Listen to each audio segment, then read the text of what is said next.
Hi guys, my name is Joanna, and today I wanted to talk about something that I find really interesting and fascinating, but it might seem a little foo-foo fruity for others, and that is the whole concept of soul groups or soulmates. I find it fascinating. Through my work, I get to have kind of glimpses into how life operates, and I love to hear stories about how people have sort of been bumping along in life and unexpectedly kind of crash into a person that they just really have a strong and sudden connect to. Like there's a familiarity. So there might be folks watching this video right now that actually resonate with that and have had similar experiences. I have myself. And so I just wanted to talk about, because sometimes I hear or see questions related to what is soulmate, what is soul group. And the way that I look at it are soul groups, for those who believe in kind of the cycling of energy and reincarnation, soul groups are the energies that we often will cycle through lives with. They are the people or the personalities, the energies that are there to kind of help and be of service, and usually we reciprocate and kind of be the ones to help our process here and develop. Soulmates often get confused with simply like this lifelong partner, and definitely soulmates are partners, but they can play different roles. They're not just your like husband, wife. Soulmates can be brothers, sisters, children, parents, friends. It can be a whole bunch of different roles, and they're there. They have their own journey and their own path that they're trying to work through, but you can have something that's called a contract, almost like an agreement, right? Like you're going to play this role for your soul group person, and they're going to do this.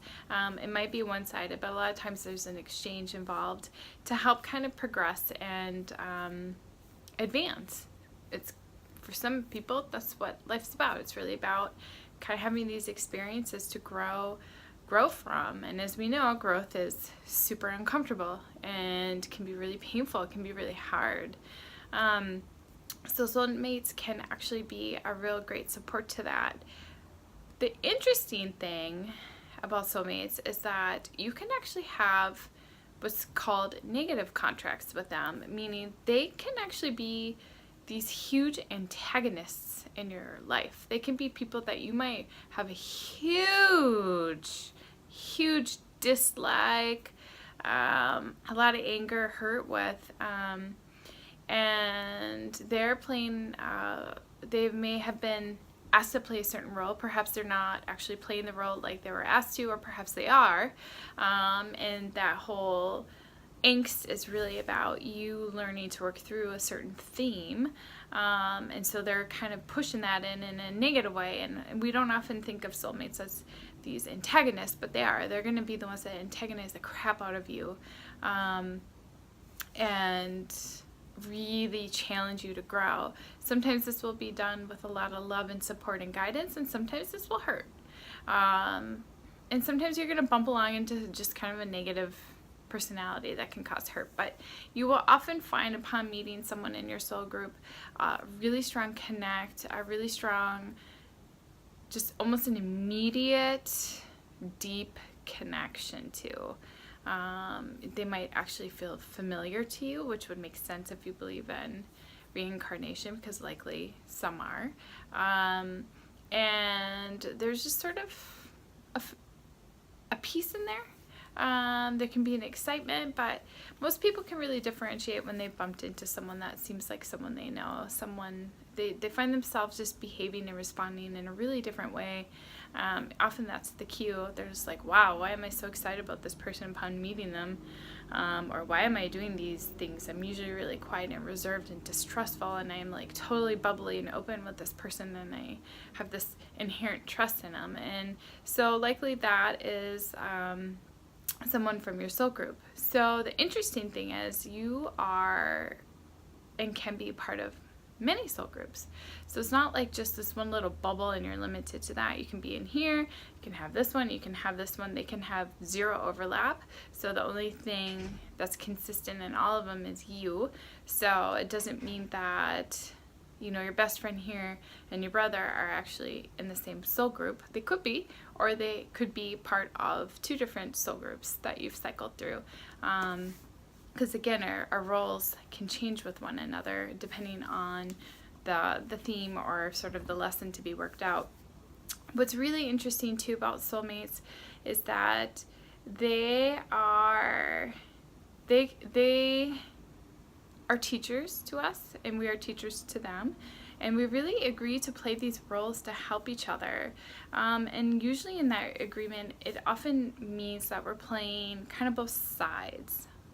So there's a swap. So like you might have interactions in one lifetime and you be sort of this person and they're this person, and then you might flop and then you might flip-flop again, and you could do this back and forth several times until you kind of have the full range of experience, because once you've had the full range of experiencing is usually when you really can have a greater understanding of whatever the theme or lesson is. And that's when the whole concept of kind of karmic resolution comes up, a closing of a cycle, is you've played kind of both sides. Again, it could be multiple times, and you've learned the lesson. And so there's times where we've finally had the takeaway that's needed to kind of complete the cycle, and there's like a closing of a cycle, and it usually is followed by really kind of a progression. Like we might have a really strong shift in our ability levels, or we might find that we really start to find more joy and love in a certain way. But usually when we're kind of cycling through this resolution, you're probably gonna feel like crap. To be honest, it's like right when you're coming to the close, it's awful. It's awful. This is a time where you find people kind of ending relationships or going through a really painful process, but perhaps this time they've managed it in a different way. And maybe they've surrendered, or maybe they've reclaimed their power or something. But usually they're in a big cycle like that. The closing process, the starting of that it can be really, really brutal. And so sometimes we feel like we're losing everything and it's just this terrible thing and we're in so much pain, and we're really lost, and then we kind of get spit out of that, and that's when the progression happens. So it's usually kind of we enter a new phase, and we start to do an upswing for a while. And so in a later video that I plan to do, I'll talk about kind of actually the patterning that I see around growth. There's almost a pattern. I kind of think of I don't want to say an infinity sign, but sideways, like we're just kind of doing like it's like a roller coaster with loops. You know, you kind of go up, up, up, up, it feels so great, and then boom, you know, like there's this lesson to be learned, there's this pain, there's sort of this angst, and you kind of feel like you got chewed up and spit out, and then we go up, up, up, up, up, boom. So, and each of these are different lessons and different themes that we're trying to work on. And some lives might seem really full of those, and others might seem kind of softer, like maybe you just don't have as many. So soulmates are really critical to that. They often are playing really important roles in our lives to kind of help us in that. So it's not uncommon to find them as family members, immediate family members. It can be friends, it can be significant others, things like that. They can be in any role to you, and that can change every life. So again, what could be your husband could be your son in a different life, or your brother in a past life, or your sister. Gender changes too. Energy is gender neutral, so we can morph into male or female beings. Is really irrelevant. So that's fascinating. And the other little thing I noticed with soulmates is in soul groups is when we are on our path, when we're in a progression that is really serving our purpose, it seems to open up the possibility and the likelihood that you're going to bump into more members of your soul group. You know, they're kind of lining the path of your advancement. So if you're in a really dark place, if you're not necessarily maybe doing the work that you had intended to, it might feel like a really lonely place because you might not find these people. But when you start to choose things that serve you, when you start to do the things that make you feel better, these folks can just sort of suddenly emerge out of nowhere. You can just sort of bump or crash into them in the most unexpected places. And that's why it's really fun to listen to these stories, because that's generally what happens. You're just kind of tootling along, and then for whatever reason, this person enters right, and there's this like exchange and this immediate connect, and life kind of shifts at that point. So for those who are seeking their soulmates and soul group persons, I invite you to really look at doing all the things, in every moment you have a choice to try to focus on what doesn't serve you and what makes you upset, or you can try to focus on what might help you in that moment feel better. So again, not discounting the negative of what's going on, but okay, so this is going on, what can I do, what's resonating with me to take a step forward in a direction that might make me feel more empowered, less stressed, more happy. And when you start that, you start your path, and that is the path that will help you find these people, these energies.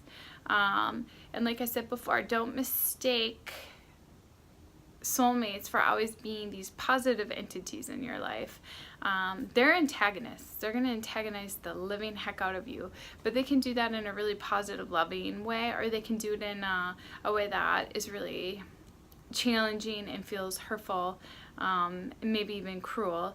And so they can kind of play either role, but they're really the energies that are meant to help you progress. But they're also energies working on their own things. So sometimes things can kind of go awry, right? You might have a contract and maybe they're not fulfilling their obligation, or maybe you're not fulfilling your obligation to them. So when we're here, we still have free will, and things can kind of go off track from what's planned. So someone who's maybe meant to be an antagonist role could maybe take it to a level that was just never what was planned for, and really kind of create a lot of hurt and harm. And then there's times where they might excel. So usually, again, we're all kind of on our own adventure trying to get through this life, bumping along. And sometimes we do really well with that, and sometimes we really struggle. It can really differ, and so they're no different, and they have their own journey too. So it's kind of a matter of us managing self with the hopes that, when soul group partners meet, they're really able to play the role that was intended and create the impact that was intended, and vice versa. So I hope that was clarifying, and I hope that you've had the ability to have an experience like this where you've really just found someone that you have resonated really strongly with, and have had the joy of finding someone who's, part of your soul group, who in a positive way has been like a cheerleader and really just helped kind of maybe anchor you and encourage you as you kind of scrape along. So thanks for your time, and I wish you the greatest of days.